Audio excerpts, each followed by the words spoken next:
Good morning. How's it going? Good to see you, Todd. It's always great to see you. Good to see you too. Good to see you too. I mean, Todd, it's really nice to have you back here at the iGaming Next online and for the first session of the entire conference today, actually. And the topic of today is where things are going tomorrow and beyond. And I mean, who better to talk to than pretty much the most innovative forward thinker of the iGaming industry. You know, I wanted to start by mentioning this. So I think I was thinking about this the other day. You're kind of like the Wayne Gretzky of iGaming in a way now with your status and things. Can you feel that as well? Do you have a lot of comments and things on the sessions that we have done before and the podcast sessions and just your presentations in general? Well, first of all, thanks. That's an incredible compliment. So thank you very much. I actually did a presentation the other day, and I had a slide of Wayne Gretzky in my presentation where I said his famous quote, "I skate to where the puck is going, not to where the puck was." Yes. And I was doing it for the exact reason that you might think about being forward-looking and all that sort of stuff. So, I like the. Yeah. I like the analogy. Okay, we cement it now then. The Wayne Gretzky of the iGaming industry. I'll take it. Brilliant. Todd, I want to start today. We don't have that much time. We only have 50 minutes today. So let's jump straight to it. You know, Todd, you've arguably revolutionized the live product since you joined at Evolution.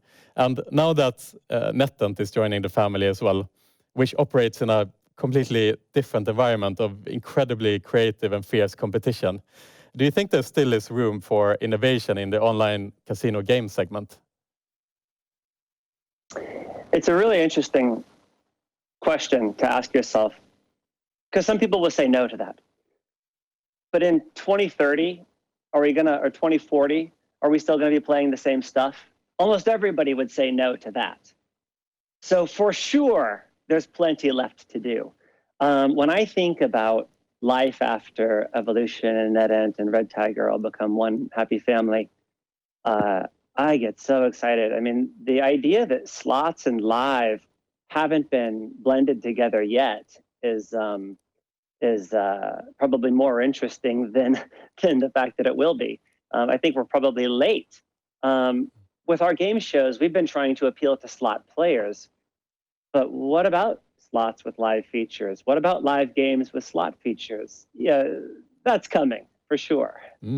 So you are foreseeing kind of like more hybrid games where Evolution and NetEnt doesn't work separately, but they are working jointly to create this hybrid product.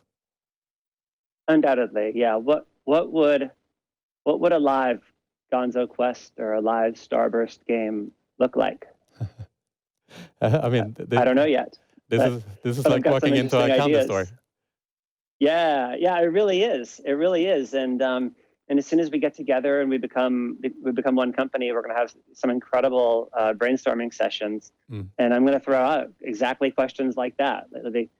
What is the most fun thing we could do in live with Starburst? What's the most fun thing we could do in RNG with Crazy Time or Monopoly or whatever?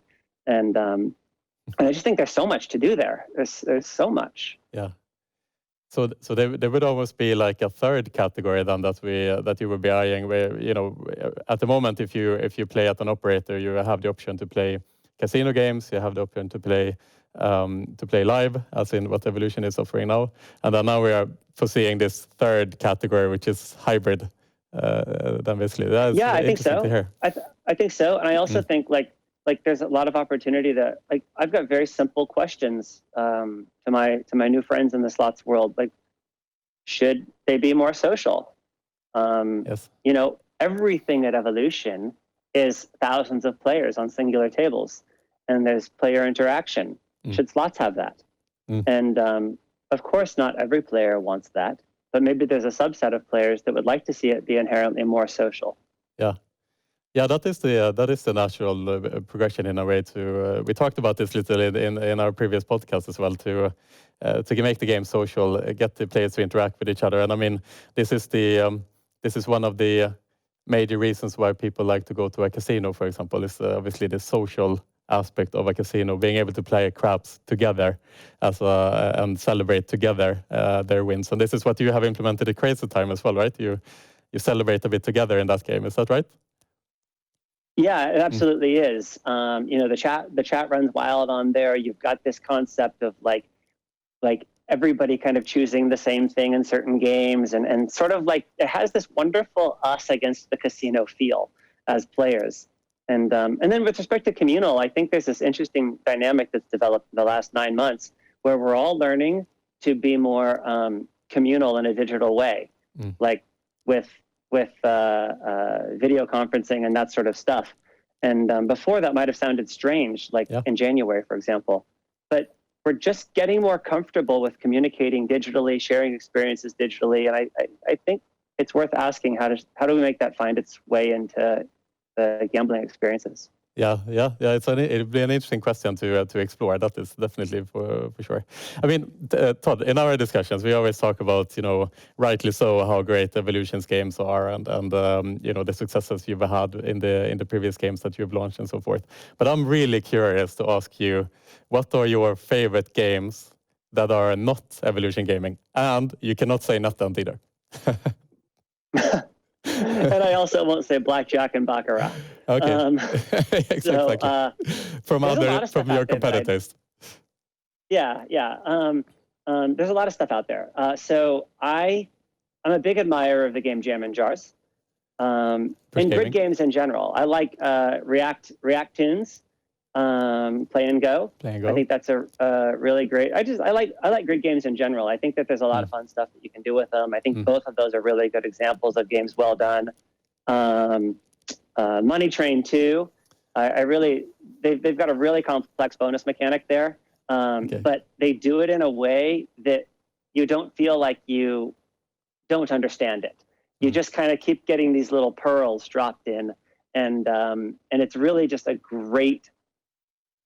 beautifully balanced game. So I like that one a lot. Let's see what else is out there that I like a lot. Those are three big. Yeah. Those are also good. Those are good titles. But I would imagine that you spend quite some time to check what the competitors are up to and things. Yeah. Of course, Big Time Gaming. I'm a fan of their stuff. Yeah. They have their fingerprints all over the industry now with Mega Way licensing. Yeah. Of course. Yeah. They've done something truly innovative, which is their game mechanic, not a game which is done licensed by other competitors in a way to revive the old game, like Gonzo's Quest, for example, now with Mega Ways, that became the biggest release of NetEnt ever, I think, actually. Yeah. It's interesting. And I admire the way they swing the bat and they try new stuff too. Yeah, exactly. When you don't think that anything can be like that, you can innovate more in this industry. All of a sudden, bam, something completely new comes when you least expect it. Yeah, of course. Interesting. Todd, a bit elephant in the room in general. I mean, the NetEnt and Evolution deal is still, considered and not finalized yet, of course. But what are your general thoughts in general of the NetEnt and the possible merger between Evolution and NetEnt? What opportunities do you see in the short, mid, and long term, for example? So there's a whole bunch of things. It's very wide-ranging, but I think the opportunity to really do incredible things in the U.S. We should be the dominant supplier of games in the U.S. So we'll be a totally complete supplier. In fact, not limiting it to the U.S. It's just a hot, exciting market. But we're somewhat limited sometimes in whether live casino can go into a market. So now we'll be able to get in there with slots, which is super exciting. Then, but the entire world, I could say that about. So it allows us to be, a really strong supplier in every part of the world. I look at the roadmap and getting access to all of the IP that they have already and the IP that we have already. And then all of a sudden doing IP deals with movie studios that were probably $2,000 for us to think of as just a live casino company. All of a sudden, every brand in the world would be in play at our current scale. So just about anything you can dream of would be eligible to be made into slots and that sort of stuff. So we talked about the fusion of live and RNG. I think that's a great opportunity. And just simply, I think, making better games in plain English, making games that players are going to really love.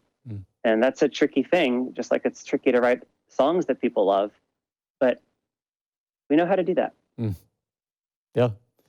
Yeah, I can't wait personally to see what will come out of this, especially from the product level. So this is exciting to hear what you're saying, kind of in the hybrid kind of segment where you bring in your expertise from the live segment, obviously not done from the online games, and see what comes out of that in general will be kind of the most exciting thing for me. Yeah, and I can tell you, I don't want to wait around either. We're going to move. You know, like you're gonna see the fusion of the two in 2021. It's not going to be something where like years later you're like, oh, you just don't. You don't ever feel it. It's going to happen quick, I think. Okay, yeah, cool. Todd, last question of today, because we don't have that much time, unfortunately. We'll have to follow up this, I hope, soon. But obviously, it seems that Evolution is betting big on the US market, which is extremely hyped at the moment. We've seen, the DraftKings, for example, which is valued to at something like 18 billion USD without that much revenue at the moment. It just tells a story how much the market believes in the US at the moment. But I want to ask you, kind of from a product level, how does the American consumer differentiate from the European consumer? Is there anything you specifically need to think about from a product level as Evolution prepares to conquer the American market? A demographic that is completely alien to online gambling. Yeah, there's an education that I think needs to happen. They have all grown up with games that they've seen in casinos. And so as they transition to online, the kind of stuff that works in a land-based casino doesn't beautifully transfer to online. And so a bit of an education. A lot of it is pretty straightforward. A good gamble in Europe is a good gamble in the United States. So we just launched Craps this week, and that is not by accident. It's not unrelated to the fact that we're also going into the United States. So there's games that are pretty US-centric. It's a bigger blackjack market. It's a bigger, obviously Craps will do really well there. The slot market is massive in the U.S. But I think in general, like they don't know what a game show is. Literally, they've never seen this format of gambling. And in Europe, people kind of grew up. Okay, they got comfortable with live casino, and they took them on a journey. And then we started to slowly introduce some of these things, and that's kind of be the same journey in the U.S. Players will work it out pretty quickly because mostly a good gamble works everywhere. Yeah, brilliant. Todd, I see you have a batch of retro games behind you. As a finisher today, choose your favorite game. That you can see behind you. I wanted to pick it out. Original Nintendo Entertainment System that came with Duck Hunt and Mario Brothers. I think there's a lot of good 2022 games that can be inspired from the games here behind me. Duck Hunt 2.0 by Evolution Gaming, produced by Todd Haushalter. I like it. I'll be waiting patiently Duck for that. Hunt 2.0. I didn't plan to share that today, but now you know. It's out there. It's out there now. Todd, it's an absolute pleasure every time I see you. You make me happy. You make my day. So thank you so much for coming on today. And I wish you all the best. Thanks for having me. It's been great. Thank you. Thank you, Todd.